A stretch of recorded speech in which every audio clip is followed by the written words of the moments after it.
reports from the Division of Post Audit, but before we're going to finish the budget we didn't get to yesterday, and that's a Board of Cosmetology, and it's their budget overview by Joe Adams, who you all might remember as our reader from the Senate. And along with him today, who will be here for questions also, is Brianna Bell. She is the new Director of Board of Cosmetology. So as Joe goes over the numbers with you, just know there's a new director on board who can answer our questions as well. So, well, good morning, Joe. Thanks for joining us again. Good morning, Madam Chair and members of the committee. It is good to be back. Before you should be one of these documents. It covers the Board of Cosmetology's budget as KLRD has prepared. To give you some brief background, the Kansas Board of Cosmetology is the state agency responsible for protecting health, safety, and welfare of the public through the regulation of cosmetology, body art, tanning, and related professions. The board carries this out by licensing qualified professionals in facilities, settings, and enforcing standards of practice, and overseeing examinations and continuing education requirements. On this first page, you'll note that under the SGF expenditures, there's a zero all the way through, because this is a fee-funded regulatory board, so all funds are derived from fees associated with cosmetologists and other associated professions. On page 2, you'll note that there's only one change from the fiscal years of 26 and 27's approved. That is the legislative pay plan, which was discussed yesterday in previous hearings. That pay plan was just the amount omitted from the 2025 budget that was passed by the legislature. This amount is $18,472. Turning to page 3, you can see a 10-year breakdown of these funds that the agency has been using to facilitate their needs. Turning to page 4, you see expenditures by major purpose. I'll note that the agency has 100% of their funds for state operations. I'm going to draw your attention on page 4 to one line item under fiscal year 2026 agency proposed. This is the green box. That first line under salaries and wages is a reduction from the previous years approved to the tune of about $120,000. The future years also about $100,000 under. This is because the agency has reduced their FTE count by 2 and has done so purposefully to save money for acquired debts from the previous year. Turning to page 5, this is the expenditures by classification, where these numbers are further broken down to be able to see it easily. Under salaries and wages, you can see the number shrinkage as reported by the agency. As previously mentioned, the number for shrinkage of 123,000 represents the expected reduction in FTE so that the agency is able to use these funds in other sections of their budget. This carries from 2026 and 2027. You can see as well under the fiscal year 2026 green tab in this column, there's a number for fees professional and fees other services. We'll discuss this more later, but this number is higher than anticipated by the legislature in the previous year and by the agency in the previous year. There's also a very large number under the fiscal year 2026 approved. This number is under other on the row. The number is a negative $189,827. This number is in the wrong location. It should have been under shrinkage, which remains a 0 in that same column. This is just a misinput by analysts at some point or another. So that is just an error on our side. Turning to page 6, you can see expenditures by fund. This covers the cosmetology fee fund. Included on here of note is in previous committee hearings, we have been asked to provide a number for the amount of fines or other forfeited penalties that this agency collects specifically. The number is included. The amount in fiscal year 2024 was $80,000. Moving to fiscal year 2025, was $32,000. Fiscal year 2026 proposed was $80,000, and the expected in fiscal year 2027 is $100,000. Of note in this as well is under the row labeled licensed personal services. That's the first one. The number expected in fiscal year 2026 is $840,000, which is comparative or on par with fiscal year 2025, which is $837,000. But in fiscal year 2027, it rises to $975,000. This is because the agency expects to increase practitioner licensing fees, which will raise the amount of fund generated by about 16%. I'll also note this is on page 6. At the bottom, you'll see the ending balance does steadily trend downwards. However, because of the agency's revised estimates, both for the fee structure and for penalties, they are beginning to trend upwards in fiscal year 2027. Turning to page 7, you can see the licenses that the agency currently has a fee structure for. These include the current fee and the statutory limit. I'll note that these have not been raised in the previous 2 years at least. Turning to page 8, we begin our fiscal year 2026 analysis. Going by line items, I'll note that the agency was approved for $1.3 million, and this amount is what they have requested for fiscal year 2026, so they are not requesting additional funding. However, turning to the second line item under contractual services, the agency's revised estimate does include an amount equal to $120,000 for computer programming services. This is other than OITS or the government internet provider. These include payments for Big Picture, and the agency did include or indicated that the previous year's annual hosting fee to Big Picture and funding that was allocated in previous years was spent on other items. Because of this, the amount reflected for this current year reflects both the repayment of last year's previous deferred balance and the current year's required payment. This is also true of the Attorney General's office in fiscal years 2026 and 2025. The agency had an amount provided in funding for the Attorney General's office, but instead spent these funds on other items, leading to a balance of $65,000 that was carried into this fiscal year. As a result, the agency must now cover both the prior year's outstanding balance and the current year's projected fees. Additionally, the agency made a negative adjustment of about $191,000 from salaries and wages to contractual services in an attempt to off-balance these. That's the reduction in FTE count from the previous year leading to this year. If the committee has any questions, I'll take them now. Otherwise, I can turn to fiscal year 27. Why don't you go ahead and do 27 as well, Joe? Of course. Looking at fiscal year 27, the amount requested is $1,315,590. The requested amount is $1,334,062. This is the same amount, except it now includes the admitted pay plan budget, meaning that the agency effectively has requested the budget as approved from fiscal year 2025, but it includes the legislative pay plan, which, to remind you, was previously approved in 2025. This revised request again includes $120,000 for computer programming services, which includes their programming service that is titled Big Picture that they use within their own office. The agency also requested an increase of $92,000 to help cover attorneys' fees. However, this amount has been reduced from the year prior, which was $119,000, indicating that by fiscal year 27, the agency has intended to pay off the amount of debt that they have accrued from the previous year. And looking forward, there's again a negative adjustment of $205,000 in this fiscal year. That is representative of the agency reducing their FTE count to help manage the debts that they've accrued from the previous years.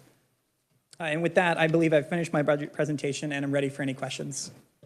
Okay, thank you, Joe. And I'm going to have you stand there and we'll ask Brianna Bell if you would like to come up. Do you have any comments for the committee of Joe's presentation? And both of you can answer any questions that committee might have. So would you like to introduce yourself? Yes. My name is Brianna Bell. I'm the new executive director for the Board of Cosmetology, and I'm happy to be here. Oh, wonderful. And thank you for coming again today, too. Thank you. So Senator Clates has a question. Go right ahead. Thank you, Madam Chair. And this is directed to, I think, probably Brianna. Thank you for coming today, darling. I'm wondering, it was mentioned in there that the fines were about $80,000, if I recall correctly. Can you give me an example of what's a common fine that you would levy, or at least what that fine would be for? What are people doing to deserve this kind of penalty? I guess an example, let's take a nail facility for instance, and their pedicure bowls not being cleaned, and that happening multiple times. I can't list off the top of my head right now, but there are a list of categories of fines that are sorry, not fines, but assessments that are looked at from the inspectors that are just recommended to the facilities. You need to correct this. And then there is also a list of items or findings that will then be reported back to the staff and reported back to the board for them to review. And so if something is happening a repetitive amount of time, and as our statute instructs us, especially if it's done intentionally and repetitive, and it's leaning towards a safety hazard, then that is something of why someone would receive a fine. So are any of these a danger to citizens that are coming in for a service, or are these more technical violations, like, maybe, like you said, there's some nail clippings around. I can't imagine, maybe a slip and fall on them, I guess, but, something that's maybe more of an imminent danger. Is anybody doing something like that that you can think of? Yes, utilizing single-use items. If that is found multiple times in a facility, that is reported once again back to the board, as well as the agency, and evidence is being gathered and that's reviewed. But like I said, using, say, nail facilities, for example, if they're using single-use items, that's collecting bacteria, that's collecting, and if it's used again on someone else, then you're exposing that next person to that. And those are the complaints and the reports sometimes we get from people, and so that's kind of why it gets investigated. But something as far as like, hair on the floor, of course, the inspectors would make that recommendation, make sure you keep your facility clean, but that is not listed under something that immediately someone would receive just a slap on, an immediate fine. It needs to be reviewed, and if it's something that's reoccurring and it becomes hazardous, then it gets reviewed. It's not an immediate, the inspectors do not find them right there. It goes through the process of review. Can I do one more? Go right ahead. We have a few more over this. Just one last one. I just wanted to invite you, if you have any input into my proposed bill, I would be happy to meet with you or anyone else. It's not something that I'm trying to do that's negative. I'm trying to promote liberty and justice, and I feel like the current system is holding people that otherwise would have access to that as a profession from being in the profession. So if there's any input you would have to that, I would be happy to consider it. I'd like to smash down some of those barriers. And I'm glad to help you with that. I won't help you with destroying the patriarchy. That's one of my favorite archies, but the rest of them, I'm there for you. Okay, well, I truly appreciate the support of the senators and everything that was spoken, especially on yesterday. And I think that there will be continued opportunity to figure out how we can bring more accessibility to the public, for practitioners to be in the industry, but then also, make sure that we are still protecting the public. And that does come from being transparent and communicating with the individuals and the stakeholders that are involved with our agency. And I feel like that was not done in the past, so I look forward to significantly improving that. Senator Blue. Thank you, Madam Chair. This is maybe a question for both of you. On earlier, it was stated on page 4, basically it was $177,000 decrease from approved to agency in 2026 for salaries and wages because of 2 FTEs. But then when I look on page 3, there's not a reduction of FTEs. So my question is, did these 2 FTEs get fired because there was debt? Or, because that's kind of how it sounded, but then your debt is an attorney fees. So I'm curious what that's all about. I'm glad you asked that. No one was fired. But during the transition of not only myself coming in as the director, but there was some staff turnover that happened in previous years, and also during previous months of me coming in. And so the first couple of months, we just really sat down and figured out, what was the duties of each desk and what was the responsibilities. And especially if we've had those positions not filled for, quite some time, and others were picking them up, how can we as an agency be intentional and continue being productive? So we just chose not to fill those and fill the positions that were definitely, in high need, and making sure that those individuals were informed about, this new desk duty of what, so I hope I'm making sense, but no one was fired in the sake of analyzing the debt that was needing to get paid off. It was just more so reorganizing our agencies so that we can be self-sufficient, and continue those standards. So but isn't your debt attorney's fees? It is attorney's fees as well as our licensing processing portal, and there's something that's slipping my mind, but go ahead. So I guess that's what then makes me curious on attorney's fees, as in, is this a retainer or is this a settlement that you guys are paying off? To the Attorney General's office. Okay. Senator Fascido. Oh, Joe, would you like, so sorry, I didn't see you there, so go ahead, Joe. I was going to comment on the FTE count as well that's included on these sheets. The number between the statutorily approved amount is not reflective of the current sitting amount that is retained by the agency, because I believe they remain at 14.5 throughout, a 10-year history. However, they don't always maintain exactly 14.5 employees. So some of these graphs would not represent that number accurately. So even though they were under the statutory amount, they still are approved for 14.5, but don't maintain 14.5, if that helps. Thank you, Joe. Senator Fascido. Thank you, Madam Chair. So, Joe, originally, what was the dollar amount collected from fines? This information is on page 6. It's under the Cosmetology Fee Fund. For fiscal year 2024, that number was $80,364. Okay. For 25, that was $32,000. The agency's estimate for 2026 is $80,000, and then the 2027 estimate is $100,000. Okay, thank you, Madam Chair. And then, Brianna, kind of on the part of the same lines of questioning from Senator Clays, would you consider this a violation, and how would this be handled? So the place where I was going for my nails, so new ownership came in, and so I was standing there waiting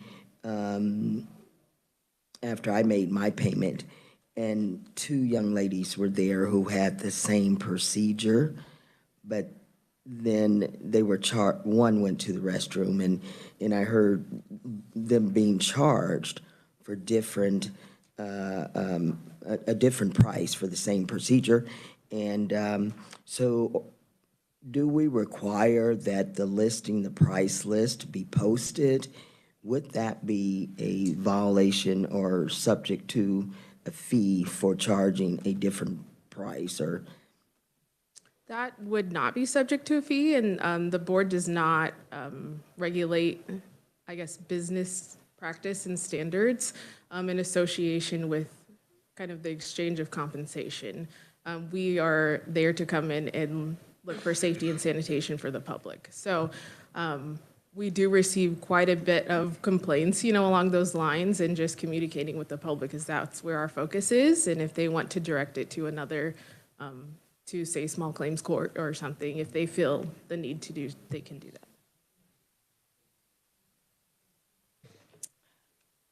Senator Reichman. Thank you, Madam Chair. I move the committee recommend FY 26 and FY 27, the budget for the Board of Cosmetology as presented. Thank you. We have a motion, second by Senator Fascido. Do we have any discussion? All right. All those in favor say aye. Opposed, no. Motion passes. Thank you. And Brianna, thank you for coming over. We'll see you next year, and good luck in your new position. And Joe, thank you for doing such a nice job, and we'll watch for your report in our emails. Thank you very much.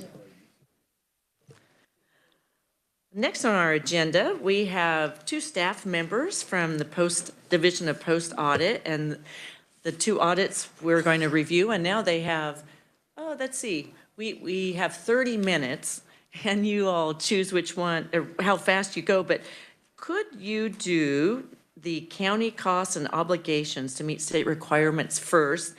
And we do have an informational hearing in the next few weeks about this topic, and it could be based on a lot of what you say to us too. So thank you. It's a perfect timing.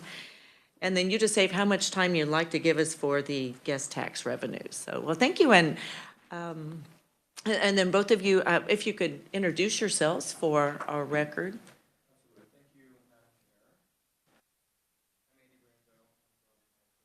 Thank you, Madam Chair. I'm Andy Brienzo. I'm from Legislative Post Audit.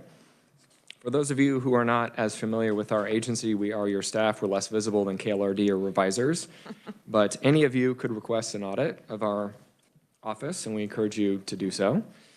This particular audit we released in November, so it's fairly recent. And for those of you who are following along, on page 2 in the introductory section, you'll see the question that we answered, which is how much did a selection of counties spend in 2024 to comply with state requirements for a selection of services, and how much of this spending was offset by state, federal, or user fee funding?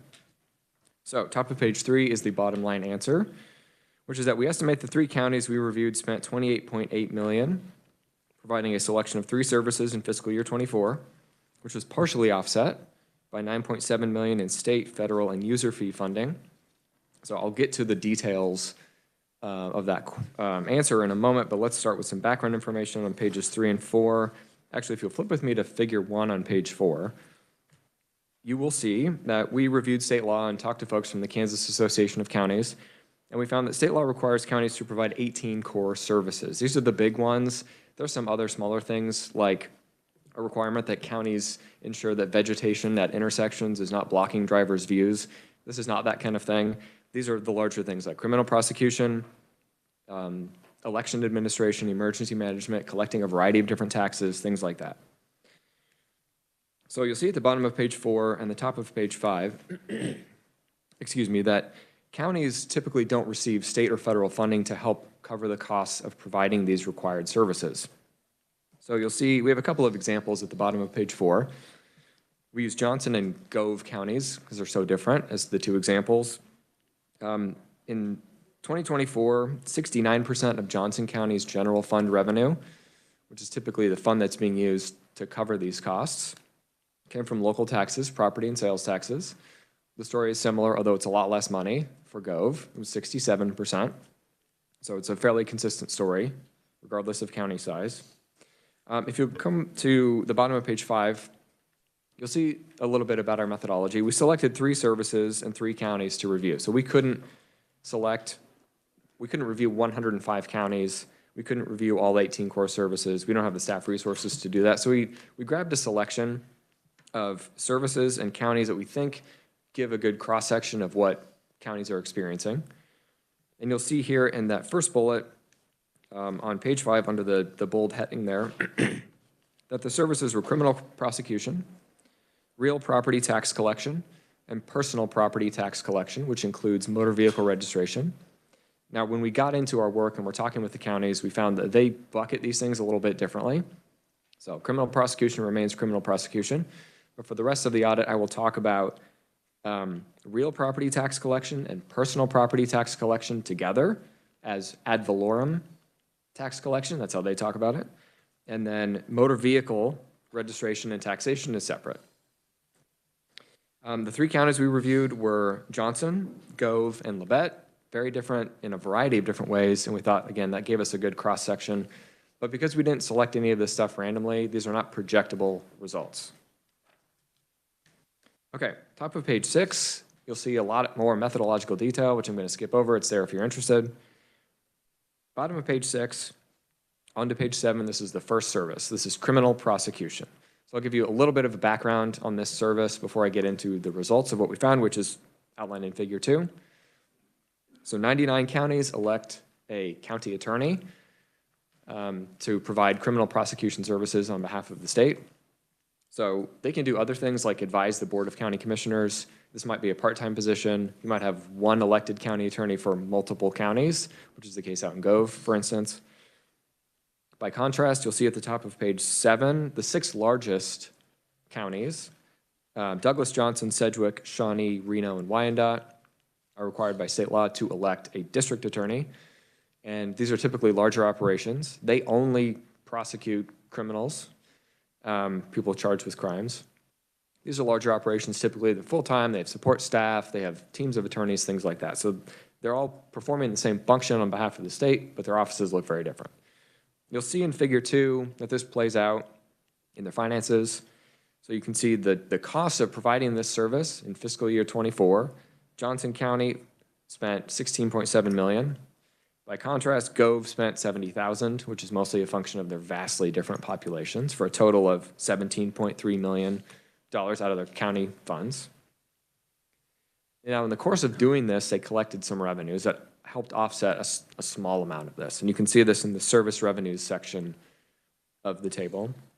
So you'll see that they collected what we call here user fees and fines. These are fines related to diversion agreements, which allow people charged with crimes to avoid a criminal conviction if they meet certain requirements. Total, you can see this only netted the 3 county and district attorneys that we talked to about $500,000, so it does not do very much to offset their total. And you see Johnson also collected $170,000 in state grants and $156,000 in federal grants, and those are specifically related to their youth diversion program. Okay, in the interest of time, I'm going to skip now to page 8. This is the motor vehicle registration services. So again, this is the county acting as essentially an agent of the Department of Revenue to collect taxes and registration fees and register motor vehicles in the counties. Figure 3, you'll see that in total, the 3 counties we reviewed spent $8.3 million providing this service. Johnson, $7.9 million, all the way down to Gove, $141,000. Again, this is mostly a function of their population. Most counties, the smaller counties, they just run this out of the county treasurer's office.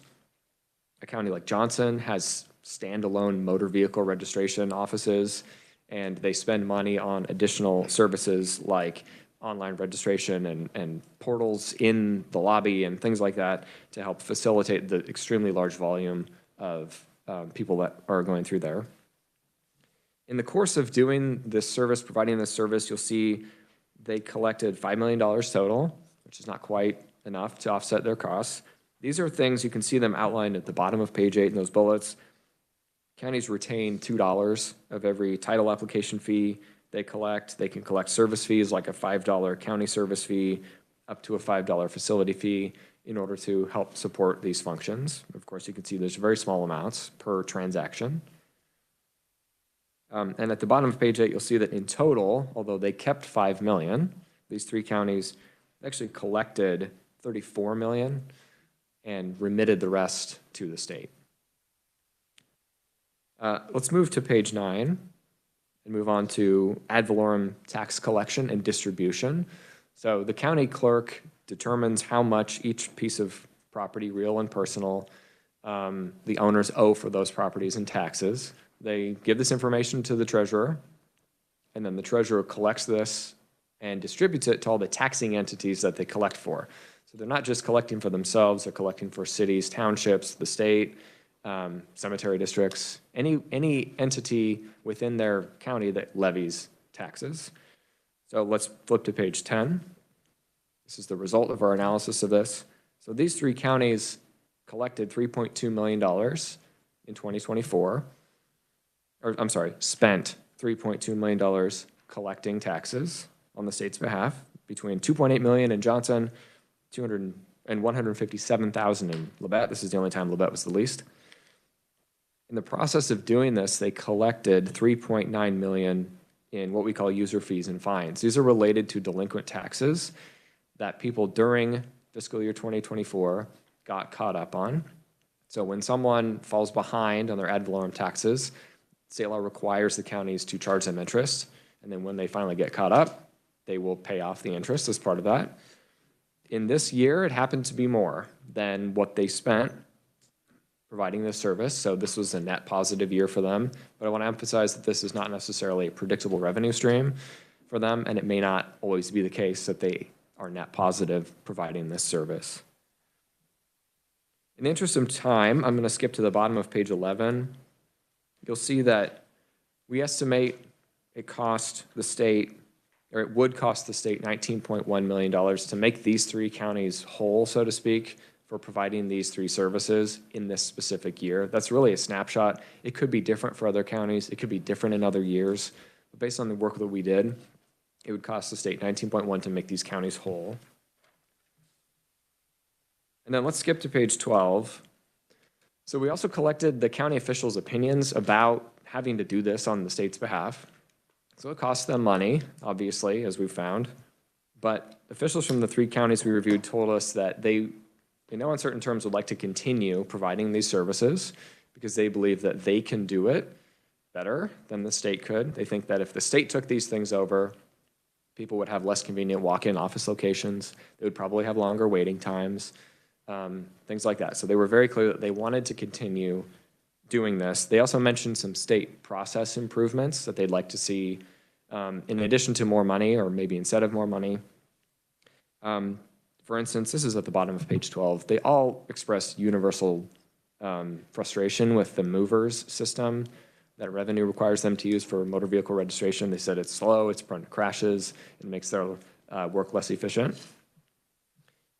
Officials from Johnson County, the district attorney's office, mentioned that they dislike the Odyssey court filing system.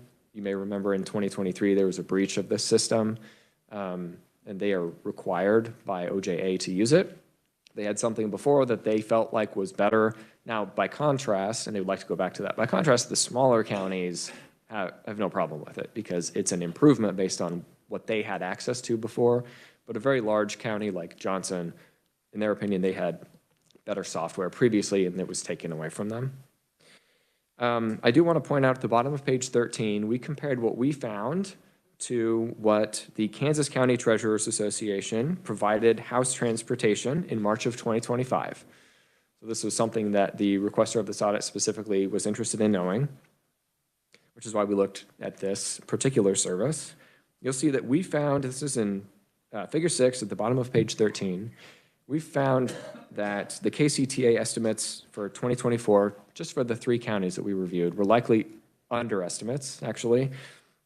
Our costs, net costs, were higher than theirs. We had access to more comprehensive and more updated data than they did, which I think explains the difference. But you'll see that our net cost estimates were between 61% for Johnson and 287% for Gove, higher than what KCTA estimated. I will end there. We don't have any recommendations for this audit. It's mostly informational for you all to decide what to do with. And with that, I will answer any questions. Thank you, Andy. Of course, you would know that we legislators out and about do hear about this topic a lot, so it's very timely for us as well. Do we have any questions? Senator Clays. Thank you, Madam Chair, and thank you for coming today. You noted several times that there's population differences, and they're rather dramatic from Gove to Johnson. I'm curious, you didn't do a per capita on these because that really shows some pretty dramatic differences in cost. I just did it back of the envelope myself, but like if you look at the service cost per capita by county for example, I mean, just totals, Johnson pays about $42 per person and Gove is $146. So, I mean, it's rather dramatic between those. Is there a reason why you wouldn't look at it that way?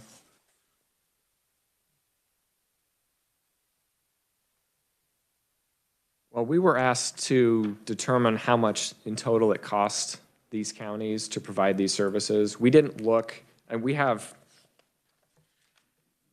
speak to this a little bit. I skipped over this in the interest of time on page 11. We looked at whether, so the reality of these different counties is very, very different. We got into a little bit of, with some of these county officials, why certain things looked to be more expensive than others. In general, we compared the service costs that we felt were directly related, you can see this in figure 5, to providing these services at the most basic level to just strictly comply with state law. We compared that with what their actual costs were, and you can see in Figure 5 that we didn't have any concerns with regard to how much they were actually spending versus how much we thought they could get away with spending at a bare minimum just to comply with the law if they stripped out all of the extras. In terms of why a county like Gove would spend more per capita than Johnson, I could get into some of the specifics for the different services if you would like, and it differs by service why things would be more expensive. We were asked to look at sort of the bottom line amount that the state would have to sort of kick in to make these counties whole, so that's what we focused on. But you're right, on a per capita basis, it is very different.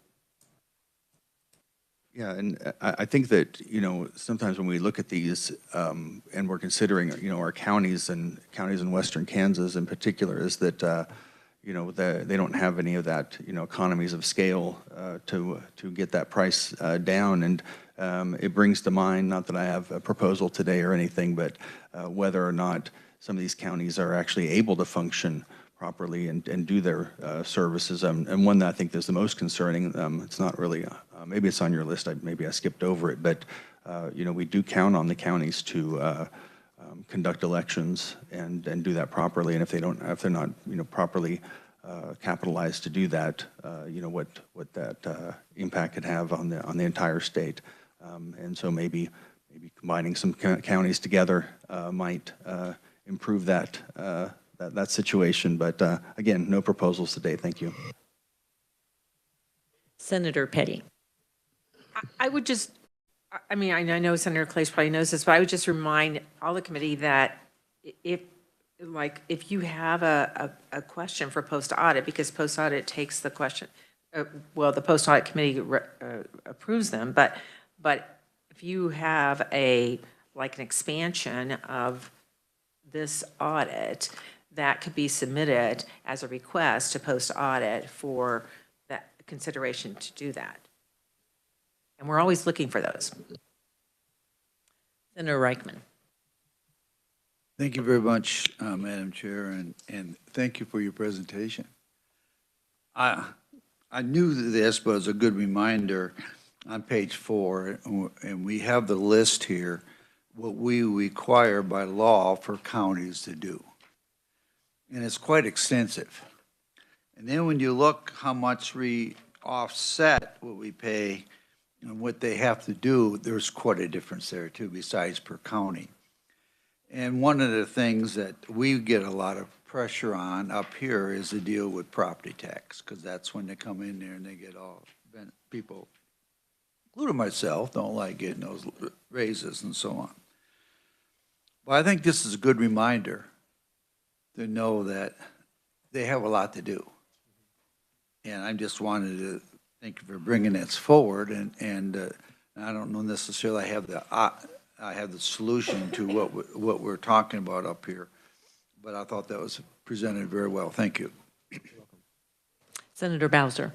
Thank you, Madam Chair, and thank you. This is a really good report. I want to commend Representative Francis and Representative Smith for requesting this audit, really revealing, and again, it really shows kind of maybe a burden that the state is placing on the counties. My question is, what's the next step here? I'm assuming you gave this audit back to Representative Francis and Smith, and was that to a specific committee, or what's the next step here? So and I'll tell you, by the way, my county commissioners would tell me the state needs to give back the ad valorem tax, and I know we haven't done that in a long time, but that's what my county commissioners would say. Senator Petty alluded to, the Legislative Post-Audit Committee is the one that tells us to do these projects. And so they approve the requests that are put in by various legislators. We go do the work, and we come back and we report directly to LPAC. And then after that, it's sort of a clearinghouse. And then after that, we can come to other committees like this and present. So they have heard, Senator Francis heard it directly in committee. I can't speak to whether Representative Smith listened in or was, I don't think he was there, but.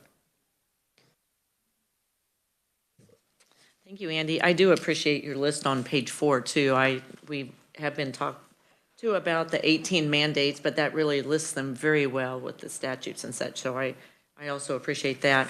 And also that you studied your number 2, the Treasurer's Department, because that's a bill that's been around a long time. How do we make the treasurers whole? And to see, so this helps look at that in a little more in depth too as well. So I do appreciate that. And I do see Senator Petty has a question. Thank you. And I've only had the privilege or punishment, I don't know which it is sometimes, being on post audit now for a year. But we do get emails about these once they're posted. Every one of us gets that. So I'm not saying that I always read them, before I was on post audit, but we do. So when you said like with Representative Francis, we all do, and sometimes they, pique up our interest more than others. To me, this particular one, with the conclusion after looking at those 3 counties, that it's costing those 3, and we, yes, there's this varied size from Johnson County to Gove, but it's costing them $19.1 million just to provide those 3 services out of the 18. I think that's so important for us as policymakers to keep in mind.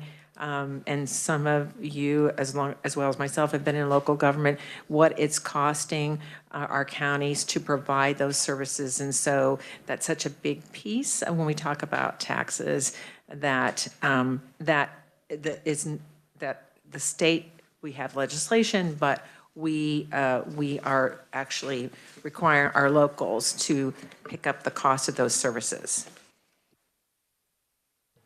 Thank you. I don't see any other questions, Andy. Do we have time for Macy to come up and take care of the guest tax? Well, wonderful. Thank you, Andy, and I do appreciate this, and we will have an informational hearing, and it could be after turnaround as well when we look at the agenda, but we could notify you if you'd like to be in the audience with your audit, just in case, Andy, so we'll keep that in our mind too. So thank you very much. Well, good morning, Macy. Could you introduce yourself to the committee? Yes, my name is Macy Smith, and just like Andy, I am a member of your staff at Legislative Post Audit, and today I have our transient guest tax audit to present to you. All right, I'm going to do kind of my briefer version of the presentation, and of course, I'm happy to answer any questions after or respond at a later time to other questions. So the question we answered in this audit was, did select cities spend transient guest taxes appropriately in recent years? At a high level, we found that the cities we looked at, which were Overland Park, Manhattan, and Wichita, generally appeared to use their transient guest tax revenue appropriately. Transient guest taxes are charged by cities or counties to guests staying at hotel or other short-term lodgings, so like a bed and breakfast. This is allowed by Kansas statute, but a city needs to pass an ordinance saying that they are going to charge it, and this audit looks at only cities. Because cities may use the home rule privilege granted by the Kansas Constitution, many charge a higher transient guest tax rate than allowed in statute, and cities can also exempt themselves from statutory requirements of how to use their transient guest tax revenue. In our work with Manhattan, Overland Park, and Wichita, we saw that while those 3 cities did make changes to how guest tax revenue could be used, the cities still limited use to tourism-related expenses, but they either added more details or expanded allowable uses to economic development. As I mentioned earlier, most of Manhattan, Overland Park, and Wichita's spending of transient guest tax revenue appeared to be appropriate. When we say that a city used their transient guest taxes appropriately, we were judging that based on what each city allows in their own charter ordinances. Additionally, our findings only apply for these 3 cities and to the 2021 through 2023 time period. For that time period, Manhattan spent $5.6 million of guest tax revenue, Overland Park spent $25.8 million, and Wichita spent $19.8 million. If you look on page 7, you will see how those cities spent their guest tax revenue from 2021 through 2023. While the categories of spending across the 3 cities were similar, the proportion of what they spent in each of those categories was different. As you can see from that graph on page 7, all 3 cities spent guest tax revenue for both tourism promotion and bond repayment. For all 3 cities, these 2 categories were appropriate expenditures. Another category of spending we saw was maintaining and operating tourism facilities. Wichita alone appeared to do this, and this also was an appropriate expenditure. The final category of appropriate expenditures was used by both Manhattan and Wichita. The cities both used guest tax revenue on direct grants or sponsorships of tourism. So for example, Wichita is a sponsor of Riverfest, an event that happens every summer. For Manhattan and Wichita, both these were a small portion of their expenditures.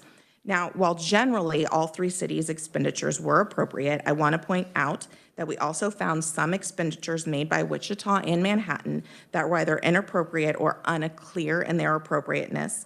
And you can learn more about these findings starting on page 12 of our audit report. And then starting on page 13, we also found that when cities' transient guest tax ordinances are different from state law, it creates a risk that the Kansas Department of Revenue may not collect the tax correctly. While this is discussed in much greater depth in the report, you will note that we found that since 1992, KDOR may have collected and Wichita may have received transient guest tax revenue from guests at some hotels and other lodgings that were not authorized in Wichita's charter ordinance. We do not know how much in guest tax revenues KDOR may have collected or Wichita may have received that did not align with Wichita's ordinance. This likely happened because neither Wichita nor KDOR have processes in place to review state law and city ordinances for potential conflicts. We issued recommendations to Wichita and KDOR to help correct this and decrease this risk. The finance director for Wichita reported to us that their city council passed a new transient guest tax charter ordinance that should fix this issue. The ordinance is still in its protest period, so it is not yet in effect, but should be sometime in February. There are also a few other recommendations we made as a result of our audit work, and you can learn more about those starting on page 16 of the report. And then kind of in the appendix of the report, you'll also see information about each individual city. That concludes my presentation, and I'm happy to stand for questions. Okay, well, thank you, Macy. Do we have any questions for Macy? I don't see any. Very, very well done and very succinct too, just on time. And Macy reminded me she worked were you in the Senate? Yes. Senate side and Senate leadership as a staff member. So welcome back in a different capacity. So thank you for coming. All right, committee, just before we go, I have a few pages. So if I could have my pages stand up, and I'm sorry if I get your last names wrong, Gracie Pedroi, and she would be Randy's granddaughter. And both girls are from Eudora, so welcome, Grace. And then we have May Browsers, sorry, I think I almost have that right, and they're middle school students at Eudora Middle School. So thanks for coming with us and hanging out with your grandma too. So, well, thank you, everyone. And we do have our next meeting, and help me, Randy, Tuesday, yes? And we have two more budget hearings to do. Okay, so we will be prepared for those. So thank you very much, committee, and we're adjourned.